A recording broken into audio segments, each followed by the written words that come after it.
너무 좋은데 나 좀 추우니까 내가 좀 가져가서 빼앗아서 입어야지. 그런 권리를 포기하는 거죠. 포기하는 대신 저 사람도 내가 좋은 거 가지고 있을 때, 맛있는 거 먹고 있을 때 내 것을 빼앗아가는 그런 권리를 포기하는 거죠. 그런데 일단은 내가 먼저 포기하는 거예요. 저 사람 좋은 옷 내가 살짝 가져가야지. 이거 포기. 그럼 저 사람도 언젠가 내가 좀 맛있는 거 먹고 있을 때 내가 먹는 거 빼앗아가지 않겠지? 라고 서로 신의로 계약을 하는 것이죠. 이거를 이제 신의 계약이라고 해서 커버넌트 이런 표현을 쓰게 되는데요. 이 신의 계약을 맺을 때 홉스가 이런 이야기를 해요. 신의 계약이 무효인 경우가 있다라고 이야기해요. 무효. 이 신의 계약은 무효다라고 하는 경우가 있다는 거죠. 자, 이거를 홉스는 우리가 앞부분에 이야기할 때 앞부분에 어떤 이야기했냐면 권리를 포기하지만 그 권리 포기는 어떻게 이루어진다? 자발적으로 이루어진다. 그러면 자발적으로 하는 행동은 항상 뭘 위해서? 자기 이익을 위해서 하는 것이다. 근데 자기에게 이익이 안 되는 것은 포기할 수 없다. 그 자기에게 이익이 안 되는 대표적인 것이 누가 내 생명을 빼앗으려고 할 때 저항할 수 있는 권리, 누가 나를 상해 입히려고 할 때 저항할 수 있는 권리, 누가 나를 투옥시키려고 할 때 저항할 수 있는 권리, 누가 나를 구금하려고 할 때 저항할 수 있는 권리, 그것은 포기할 수 없는 권리다 라고 이야기했죠. 그죠? 그런데 홉스가 여기에서도 같은 이야기를 해요. 신의 계약을 맺었는데 그 신의 계약이 무효가 되는 경우가 있다 라고 하면서 크게 대표적으로 두 가지를 이야기하거든요. 첫째, 폭력으로 내 생명을 빼앗으려고 할 때, 거기에 대해서 나는 내 생명을 빼앗으려고 할 때 나는 저항하지 않겠습니다 라고 폭력으로 제 생명을 빼앗는다고요? 그때 저는 저항하지 않고 제 생명 빼앗으라고 하겠습니다 라는 신의 계약은 무효라는 거죠. 이건 무효라는 겁니다. 누가 칼 들고 와서 나 죽이려고 할 때 저는 아무 저항 없이 제 생명을 드릴게요 라고 신의 계약 맺는 것, 이거는 무효라는 거죠. 근데 이거를 홉스가 이렇게 이야기를 해요. 뭐냐면 우리가 동의는 할 수 있다는 거죠. 신의 계약을 맺을 때, 자, 신의 계약 맺을 때 이렇게 신의 계약을 맺는다는 거죠. 어떻게 맺냐면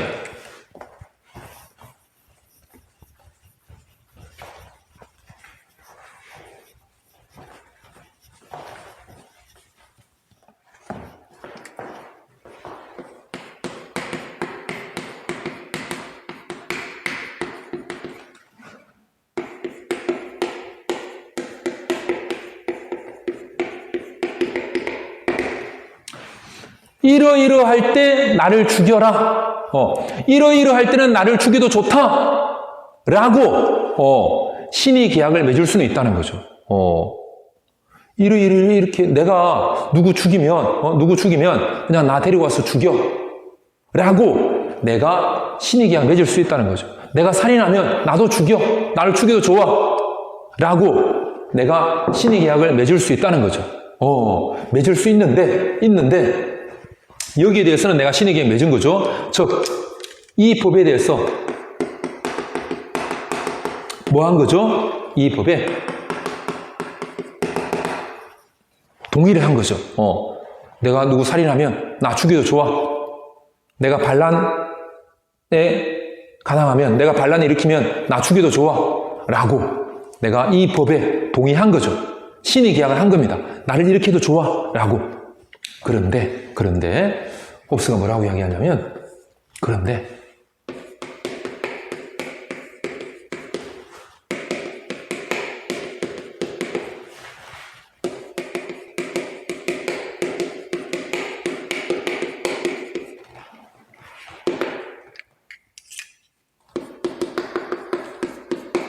근데 막상 그 신의 계약에 의해서 이제 나를 죽이려고 해요. 그때 내가 저항할 수 있는 권리도 포기하겠다. 라고 내가 신의 계약을 맺었다면 그것은 무효라는 거죠. 나를 정말 죽이려고 해. 내가 이런 행동을 했어요. 그래서 나를 죽이려고 해요. 그게 법에 나와 있어요. 그래서 나를 죽이려고 합니다. 그때 저는 저항할 권리를 포기하겠습니다. 왜? 제가 동의했기 때문에. 제가 법에 동의했기 때문에 그때 저는 거기에 대해서 저를 죽이려고 할 때 거기에 대해서 저항할 권리를 포기하겠습니다. 제가 살인했기 때문에 저를 사형시킨다면 저는 저를 사형시키러 오는 사람을 따라서 형장으로 가서 죽겠습니다. 그래서 저는 저항할 권리 포기하겠습니다. 라고 신의 계약을 맺었다면 그 신의 계약은 무효다. 라고 이야기한다는 거죠. 그 이유가 뭐다? 신의 계약도 뭘 위해서?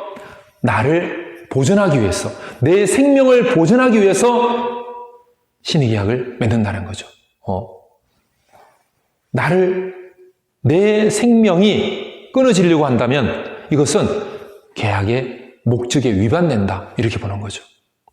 그래서 홉스가 이런 예를 들거든요. 자, 어떤 예를 들었냐면 예를 들어요. 이렇게 경험상. 자, 사람들을 설득하기 위해서 여러분들 제 말이 맞다는 걸 여러분들이 경험을 가지고 우리 주위에서 일어나는 일을 보면 알 수 있습니다. 라고 홉스가 이야기하거든요. 그러면서 어떤 경험을 이야기하느냐면 자, 어떤 범죄자가 사람을 막 죽였어요. 막 죽여가지고 이제 이 사람이 이제 사람을 죽였기 때문에 내가 사람 죽이면 저는 사형당하겠습니다. 라고 법에 동의했죠. 그죠? 했기 때문에 이제 형장으로 이제 가는 겁니다. 또는 감옥으로 막 끌려가요. 끌려갈 때 아무도 따라가지 않고 스스로 형장으로 저 사람 죽인 사람입니다. 저 사람 죽였기 때문에 이제 지금 죽으러 가는 길입니다. 저 살인하면 저 죽여도 된다는 법에 동의했기 때문에 저 이제 갑니다. 자, 안녕히 계세요. 그동안 고마웠습니다. 예, 천국에서 봐요. 하고 그냥 형장으로 가는 죄수는 이상이 없다. 항상 그 죄수를 형장으로 데리고 갈 때 또는 그 죄수를 감옥으로 데리고 갈 때 누가 있다? 호송원들이 있다. 근데 그 호송원들은 뭐 하고 있다? 그냥 체육복 차림으로 가는 게 아니고 칼, 방패, 투구 완전 무장을 하고 그 살인자를 형장으로 감옥으로 데리고 간다. 왜?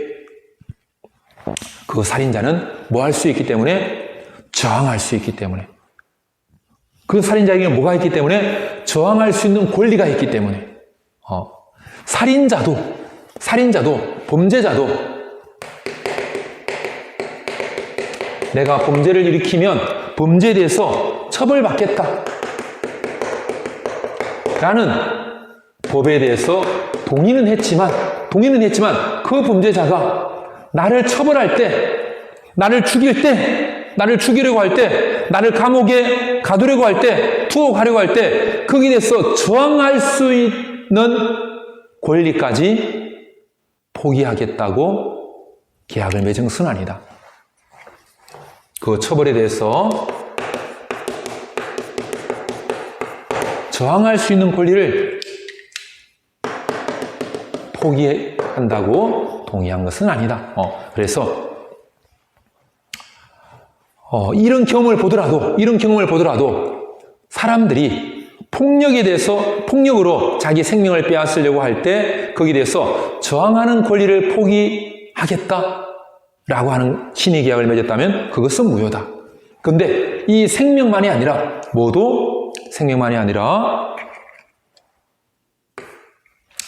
여기 쓸게요. 이 생명만이 아니라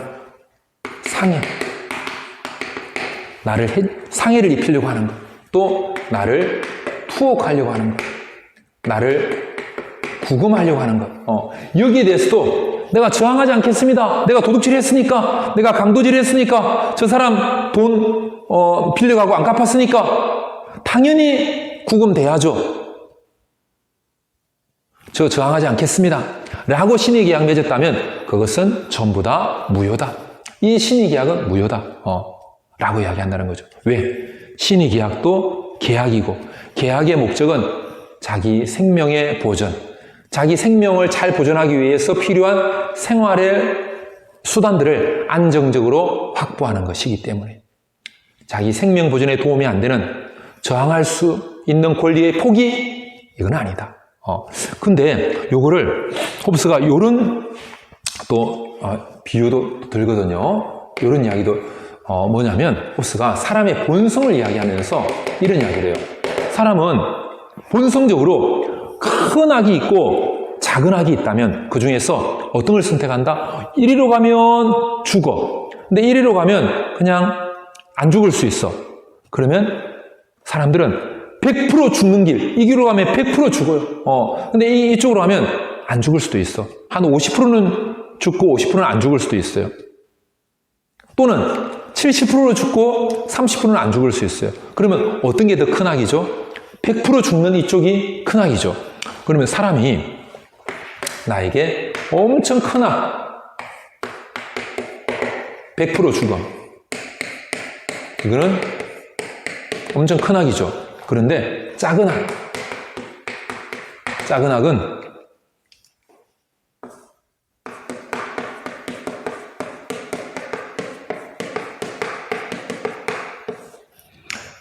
살 수 있는 가능성이 있는 것, 이거는 작은 악이라는 거죠. 이쪽 길로 가면 안 죽을 수도 있다는 거죠. 이거를 홉스는 뭐라고 이야기하냐면 저항하지 않는 것. 누가 나를 막 폭력으로 막 죽이려고 하고 상해 입히려고 하고 구금하려고 하고 이거는 내가 저항하지 않으면 반드시 내가 죽는다는 거죠. 그것은 내 생명이 끊어지기 때문에 이거는 엄청난 큰 악이다. 대악이다. 그런데 나를 죽이려고 할 때 내가 비록 범죄를 저질렀지만 나를 형장으로 끌고 갈 때 어떻게 해서라든지 있는 힘을 다 짜내가지고 내가 그놈들하고 싸우고 저항하고 그러다 보면 혹시 도망쳐가지고 혹시 저항해서 내가 이겨가지고 살 수 있는 가능성이 있을 수도 있다. 그러면 저항해서 살 수 있는 가능성이 있는 이 길, 이게 작은 악이다. 그러면 사람은 본성상 대악과 소악 중에서 어떤 걸 선택하게 되어 있다? 작은 악을 선택하는 것이 사람의 본성이다. 그렇기 때문에 신의계약, 생명을 빼앗고 상해 입히고 투옥하고 구금하는 것에 대해서 저 저항하지 않겠습니다. 라는 신의계약은 무효다. 이렇게 이야기하고요. 요거와 함께 홉스가 또 신의계약이 이 무효인 것 하나 더 이야기하는데요. 그 1번하고 거의 비슷한 내용이거든요.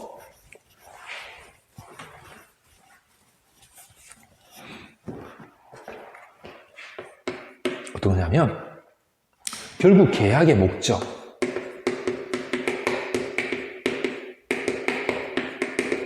계약의 목적이 뭐라고 했죠? 뭐 때문에 계약을 맺는다고 했죠? 바로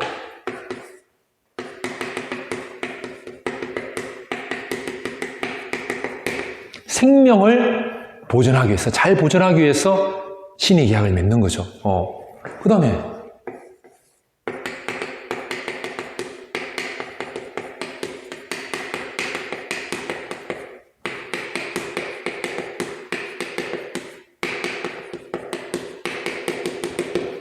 이 생명을 보존하는 데 도움이 되는 그런 생활 수단들, 이 생활 수단들을 안정적으로 확보하면 내 생명이 더 안전하게 보존될 수 있기 때문에 이런 목적을 위해서, 이게 계약의 목적이라는 거죠. 그런데 이런 계약의 목적과 위배되는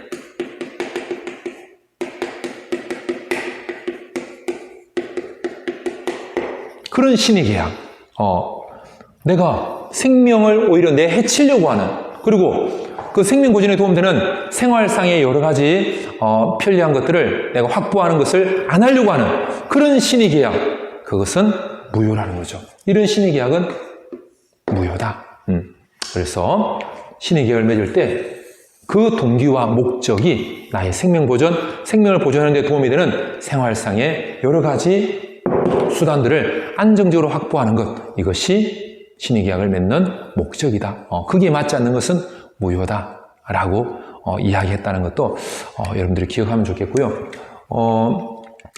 홉스가 제2의 자연법에서 많은 이야기를 하는데요. 홉스가 이런 이야기도 하거든요. 그 제2의 자연법에서 어떤 이야기냐면, 이런 이야기를 합니다. 신의계약을 맺을 때, 자연상태는 어떤 상태죠? 모든 사람들이 모든 사람과 뭐하는? 전쟁하고 있는 상태죠. 자연상태는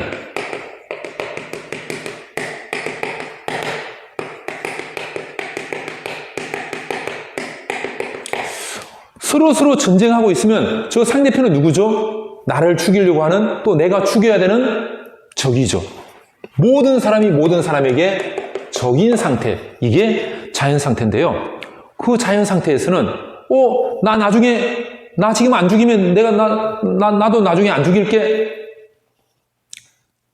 날 지금 투옥 안 하면 나도 나중에 너 투옥 안 시킬게. 이런 신의계약, 이 자연상태에서 맺는 신의계약은, 이거는 사람들에게 있는 어떤 탐욕, 저놈들 죽이고 우리가 저 땅 다 차지해야지. 사람들 속에 있는 야심, 저놈들 다 죽이고 내가 훈장 받아야지. 그리고 저놈이 지난번에 우리 가족들 죽였지. 저놈의 새끼들 다 죽여버려야지. 이런 분노, 이게 사람들 속에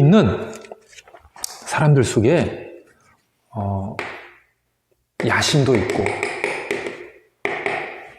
탐욕도 있고, 그리고 사람들 속에 분노 같은 이런 것들이 다 뭐죠? 다 정념이죠. 정념. 이런 정념이 있다 보니까 이 전쟁 상태, 서로가 서로를 적으로 대하는 이 전쟁 상태에서는 신의계약 맺은 것은 지켜질 수가 없다고 보는 거예요. 왜? 사람들 속에 탐욕이 이렇게 많은데 그 신의계약 안 지키고 내 욕심 채우는 게 더 우선이다, 이렇게 보는 거죠. 사람들 속에 있는 야심 때문에 계약 안 지키려고 하고, 분노감 때문에 저놈이 지난번에 나 비웃었지, 이놈의 새끼들, 이런 분노감, 이런 정념들, 이런 것들이 이 신의계약을 어떻게 만드는 거죠? 무효로 만든다라고 보는 거죠. 무효로 만든다. 그러면 신의계약이 무효가 안 될 수 있는 방법은 뭘까요? 신의계약이 무효가 안 될 수 있는 방법은, 홉스는 뭐라고 부르냐면, 사람들이 이 야심, 탐욕, 분노와 같은 이런 정념이 있지만, 그런 정념에 의해서 이 계약을 안 지키려고 하는 것이 아니라 그 정념에 이끌리지 않고 계약을 지킬 수 있는 그런 공포심, 두려움, 안 지키면 큰일 난다, 안 지키면 죽는다, 안 지키면 난리 난다 라고 하는 공포심을 줄 만한 이런 권력이 있을 때 사람들은 여기에 얽매이지 않게 된다라고 이야기합니다. 그래서 홉스가 이런 이야기 하거든요. 여기에 빠지지 않기 위해서는 이 신의계약이 유효하게 될 수 있는 방법이 뭐냐? 그 방법은 바로 사람들이 이런 정념을 이길 수 있는 요거보다 더 큰 어떤 공포감, 어떤 공포심? 내가 신의계약 안 지키면 정말 큰일 난다. 이 신의계약 안 지키면 정말 내가 엄청난 고통을 겪는다. 이 신의계약 안 지키면 나는 죽었다. 이런 생각이 들 정도로 그런 어떤 공포, 두려움이죠, 그죠? 계약을 안 지키는 데서는 두려움을 줄 만한 그런 무엇이 있을 때,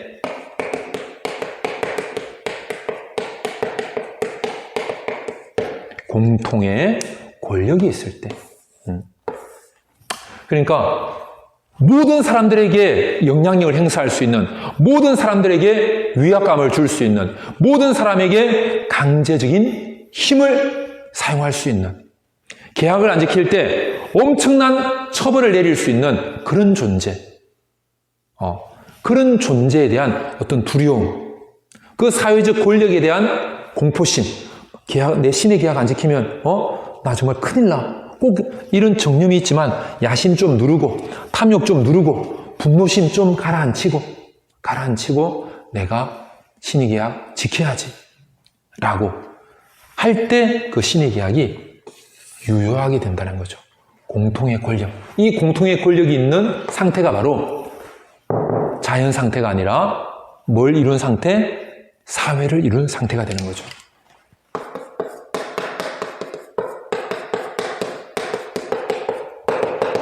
그래서 사회를 이룬 상태에서 신의 계약이 유효하다. 왜?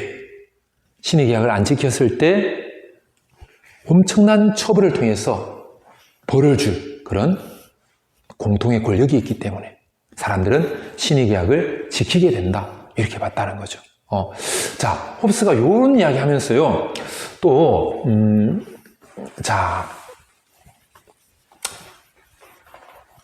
이런 이야기도 합니다. 이 8번하고 약간 비교해서 여러분들이 알아두면 좋겠는데요. 뭐냐면, 자연 상태에서 이 공포심이 있죠, 그죠? 자연 상태에서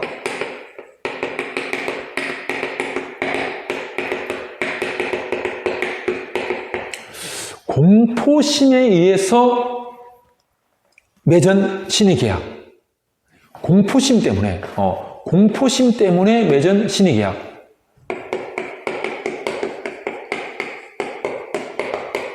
그건 유효하다.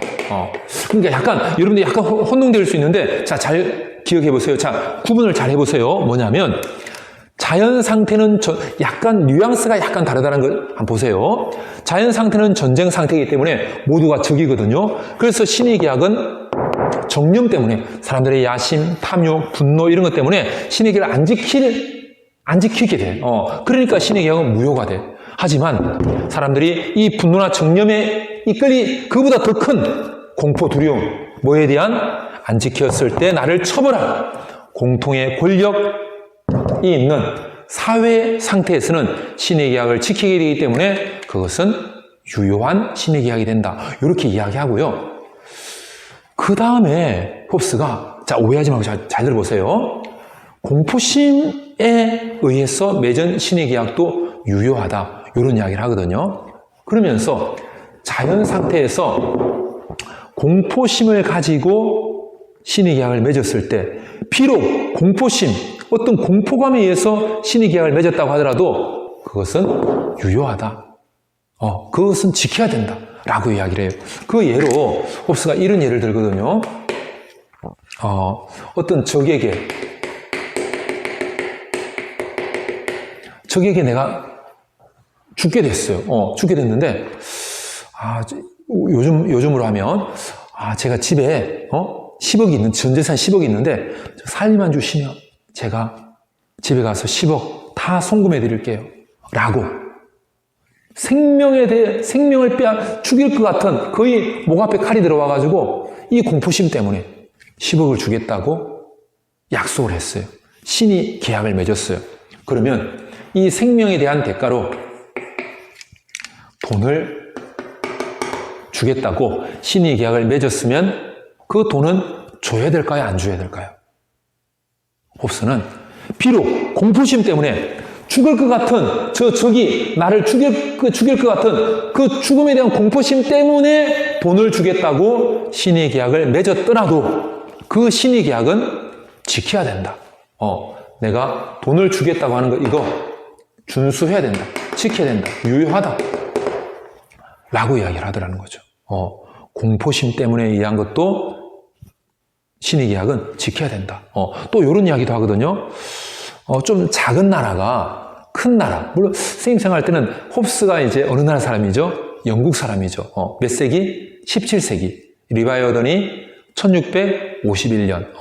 17세기 그 찰스 1세, 2세, 물론 찰스 1세는 이제 1649년에 처형당하고, 크로멜이었죠. 그 당시 이제 크로멜이 되는데, 영국이, 상당히 강대국이었죠. 영국이 강대국이었고, 다른 나라들, 여러 나라들은 뭐, 영국의 눈치를 보는, 그런 입장이었는데, 약간 그런, 나라적인 배경이 좀 작용하지 않았을까, 이런 생각도 드는데요.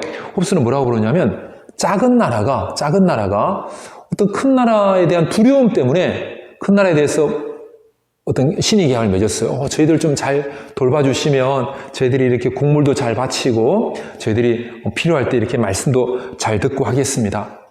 제발 좀 저희들 잘 돌봐주세요. 이렇게 어떤 신의 계약을 맺었다고 한다면 그 약소국, 그 작은 나라가 큰 나라에 대해서 큰 나라가 야, 너 말 안 들으면 너희 나라 그냥 완전히 없애버려? 이것들이 그 작은 나라가 큰 나라에 대해서 위압감을 행사해가지고 그것에 대한 어떤 두려움 때문에 어떤 신의 계약을 저희들 나중에 정말 가을 되면 엄청 저희들 특산물 많이 생기거든요. 매년 특산물 갖다 드릴게요. 라고 공포심 때문에 신의 계약을 맺었다고 하더라도 그 신의 계약은 지켜야 된다.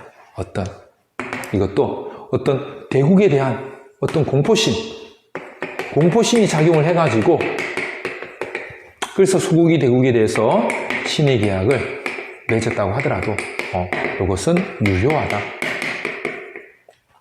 그래서 요거 좀 구분을 좀 잘 해두세요. 홉스가 약간 여러분들이 우리가 혼동될 수 있도록 그렇게 썼는데 일단 구분은 해두죠. 자연 상태, 전쟁 상태, 적이기 때문에 신의 계약을 정념 때문에 무효가 될 수 있다. 정념에 휩싸여가지고 신의 계약 안 지킬 수 있어. 그래서 자연 상태와 사회 상태를 비교해가지고는 사회 상태에서는 공통의 권력에 대한 두려움 때문에 신의 계약을 잘 지키게 된다. 그래서 신의 계약이 유효하다. 라는 이야기하면서 자연 상태와 비교했는데 공포심 이야기하면서는 자연 상태에서 공포심에 의해서 신의 계약을 맺었어도 그것은 준수해야 한다라고 이야기하고요. 그 다음에 그 예를 들면서 적이 내 생명을 빼앗으려고 할 때 그 공포심 때문에 돈을 주겠다고 했으면 줘야 된다. 약속이 작은 나라가 큰 나라의 어떤 위협 때문에 공포심을 느껴서 큰 나라에게 어떤 신의 계약을 맺었다면 그것도 유효하다. 그것도 준수해야 된다. 신의 계약은 준수해야 된다. 이렇게 이야기하더라는 거예요. 자, 그래서 선생님이 오늘 이번 시간에는 홉스가 자연법에 대해서 그리고 제1의 자연법 그리고 제2의 자연법에 대해서 이야기했다는 것. 제1의 자연법에서는 가장 기본적인 자연법, 평화를 달성할 수 있다면 평화를 추구해야 한다. 평화를 추구해라 라고 하는 기본 자연법을 이야기하고 1의 자연법에서 두 번째는 평화를 달성할 수 있는 가능성이 없다면 모든 수단을 사용해서 너를 방어해라. 나 자신을 방어해라. 라고 하는 자연권의 요지를 제1의 자연법에서 담고 있고 그 기본 자연법, 평화를 추구해라. 라고 하는 제1의 자연법 중에서 앞부분, 기본 자연법에서 드디어 제2의 자연법, 평화를 달성할 수 있고 자기를 방어할 수 있고 다른 모든 사람들도 포기한다면 만물에 대한 권리를 포기해라. 그리고 너가 다른 사람에게 허락한 그 자유만큼만 다른 사람에게 자유를 행사해라. 그렇게 이야기하면서 그러면 만물에 대한 권리를 포기해야 되니까 그 권리 포기란 뭐냐? 권리의 폐기, 권리의 양도. 근데 만물에 대한 권리를 포기하지만 포기할 수 없는 게 있었죠. 어떤 거? 폭력으로 나를 죽이려고 할 때, 거기에 대해서 뭐 할 수 있는? 저항할 수 있는, 나를 상해 입히려고 할 때, 투옥하려고 할 때, 구금하려고 할 때, 거기에 대해서 저항할 수 있는 권리는 뭐 할 수 없다? 포기할 수 없다. 라고 하는. 그래서 여러 가지 홉스의 제2의 자연법을 가지고 홉스가 이야기한 것들을 좀 알아봤습니다. 수고 많았습니다. 우리 다음 시간에는 홉스가 그 외에 자연법에 대해서 이야기한 것들 한번 알아보도록 할게요. 자, 수고 많았습니다.